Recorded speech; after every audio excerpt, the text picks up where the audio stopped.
কবর। আর ইমানে যদি অলসতা আসে তার ঠিকানা জাহান্নাম।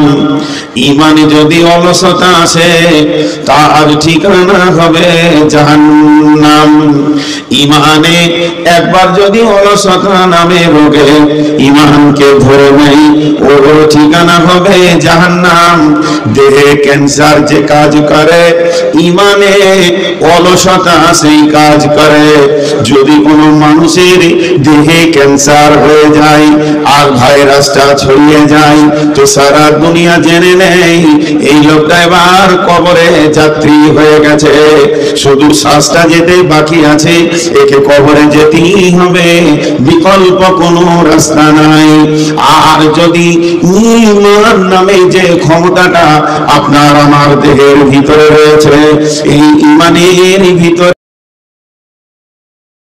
অলসতা এসে যায়, কোরআন বলছেন ওর ঠিকানা হবে জাহান্নাম। অলস ব্যক্তি কোনদিন। এবার আয়াতের তরজমা,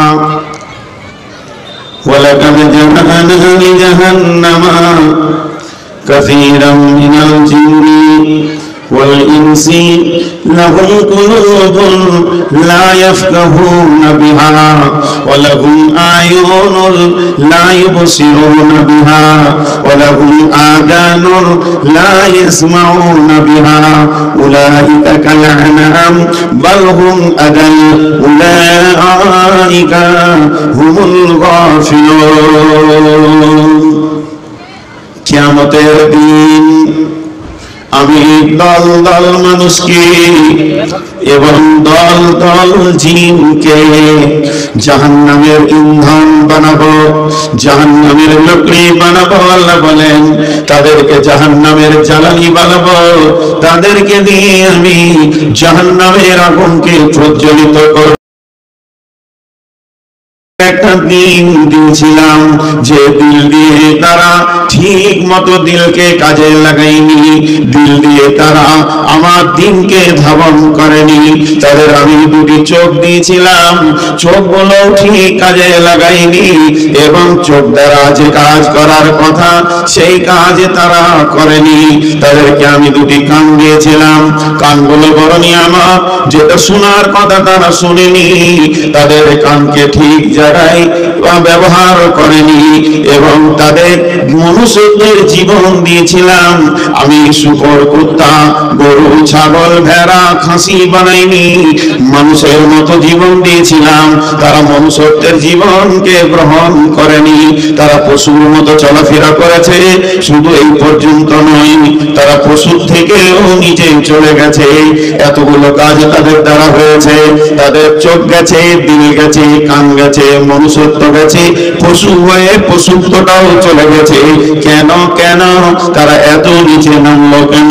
এত খারাপ কাজ তার দ্বারা হলো কেন? আমার আল্লাহ বলছেন উলাইকা হুমুল গাফিলুন। তাদেরকে অলসতা ধরেছে, তাদেরকে অলসতা এমন করে আক্রমণ করেছে, ওই অলসতা তাদেরকে মনুষ্যত্বের জগৎ থেকে বের করে পশু করে তার নিচেও করে দিয়েছে।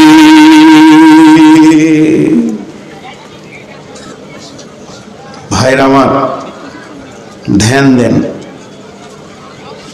একটু মনোযোগ। এত নিচে চলে গেল এরা।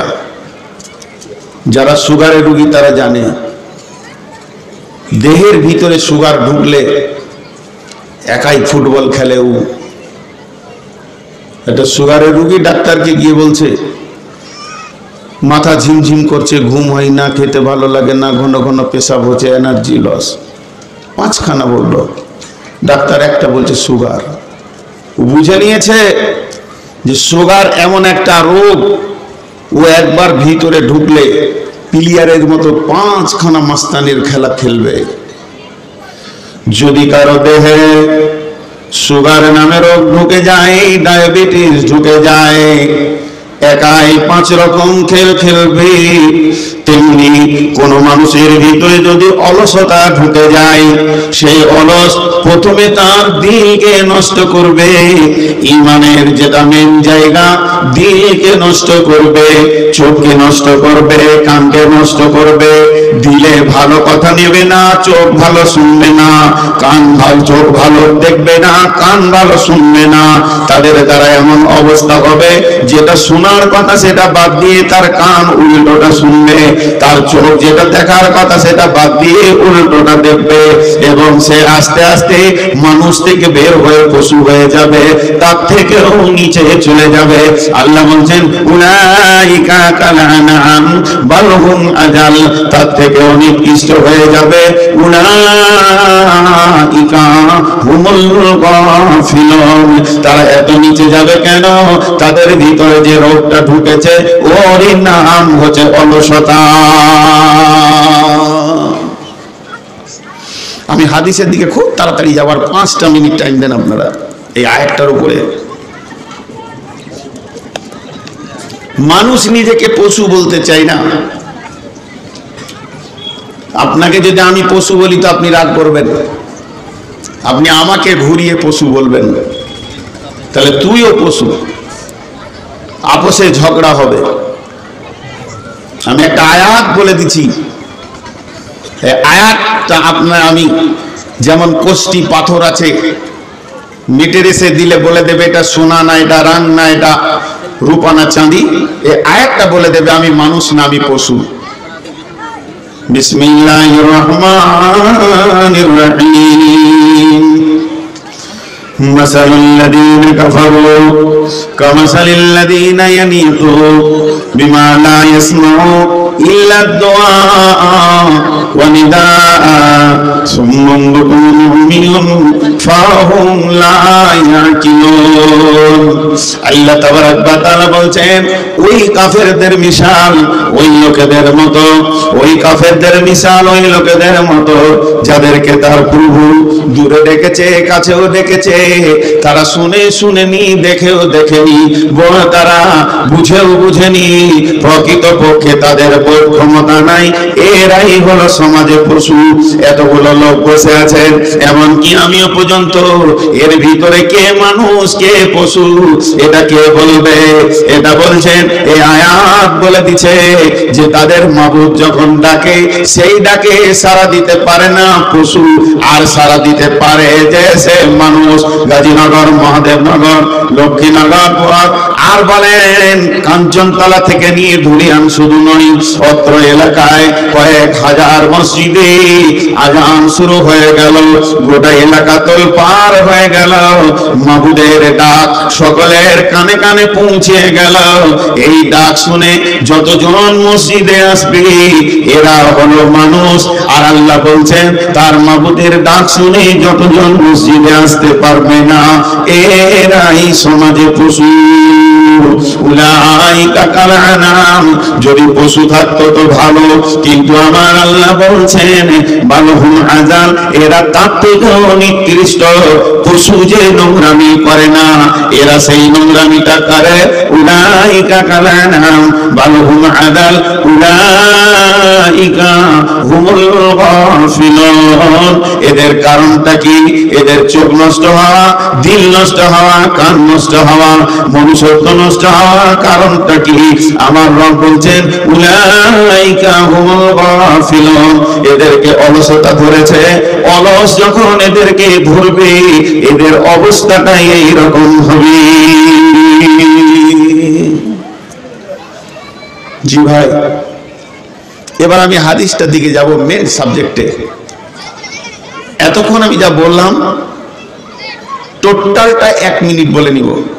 যে কথাগুলো বলা হয়ে গেল, কি ছিল এই কথাগুলো বলার উদ্দেশ্য, মাত্র 1 মিনিট বলে নিব, যে তারপরে হাদিসে চলে যাব। আমার শুরু থেকে এই পর্যন্ত যা কিছু বললাম তার উদ্দেশ্য এটাই, ক্যান্সার যেমন মানুষকে মেরে কবরে পৌঁছিয়ে দেয়, অলসতা মানুষকে জাহান্নামে পৌঁছিয়ে দেয়। ক্যান্সারের থেকে অলসতা খারাপ, ক্যান্সারের থেকে অলসতা খারাপ। অলস এত কঠিন জিনিস, ইমানকে দুর্বল করে, মনুষ্যত্বকে শেষ করে। জাহান্নামে পৌঁছিয়ে দেয়। অতএব আমরা অলসতা থেকে যেন নিজেকে বাঁচাতে পারি। আর অলসতা থেকে বাঁচানোর বিকল্প কোনো মেডিসিন নেই। একটা ছেলের অলসতা দূর করব, এর জন্য কোনো ওষুধ এই পৃথিবীতে বিকল্প কিছুই নাই, শুধু একটাই আছে, এর বিকল্প কিছু নাই, সেটা হলো 5 ওয়াক্তের সালাত।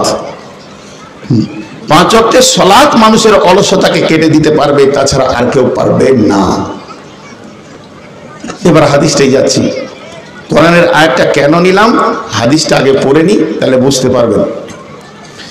وعن ميمون الأوردي قال يعظ رسول الله صلى الله عليه وسلم اغتنم خمسا قبل خمس।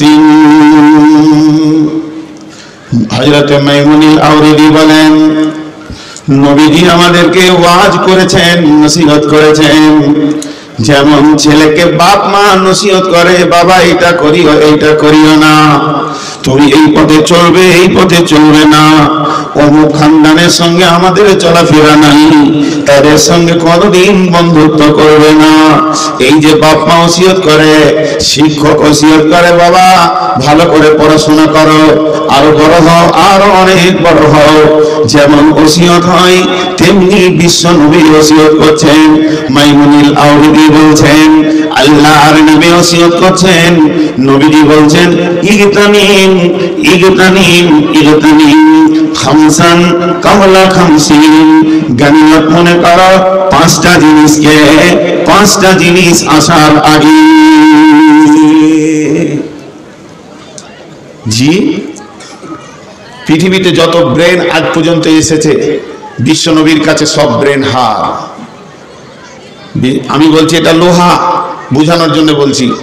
আমি বলছি লোহা, গাঁওয়ালা বলছে লোহা, দুনিয়াওয়ালা বলছে লোহা, সারা পৃথিবীর লোক বলছে লোহা। আর নবীজি যদি বলেন যে না এটা সোনা, তো ওটাই ঠিক।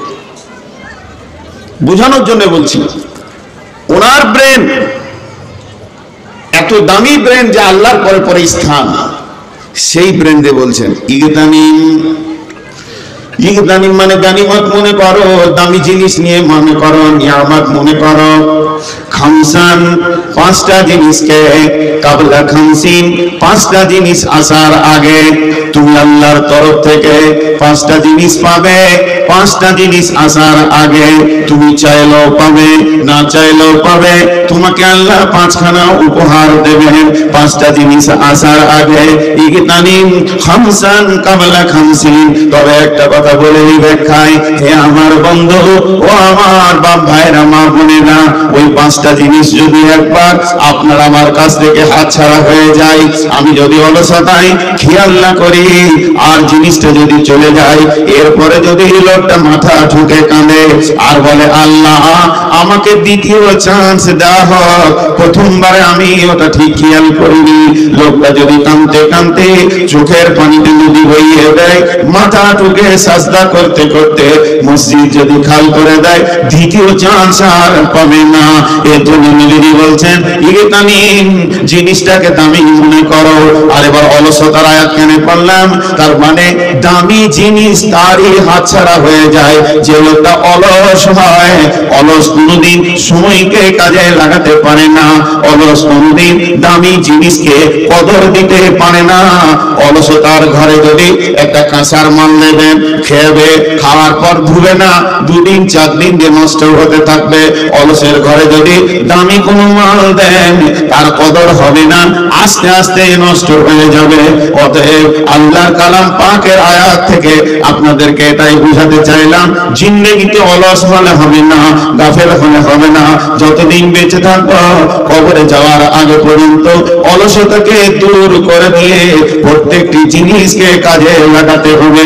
তাই বিশ্বনবী বলছেন উম্মতের 5টা জিনিসকে নিয়ামত মনে করো, 5টা জিনিস আসার আগে। নাম্বার 1, আল্লাহর নবী বলছেন শাবাবাকা কাবলা হারামিকা, জওয়ানিকে নিয়ামত মনে করে নাও, যৌবনকে নিয়ামত মনে করে নাও।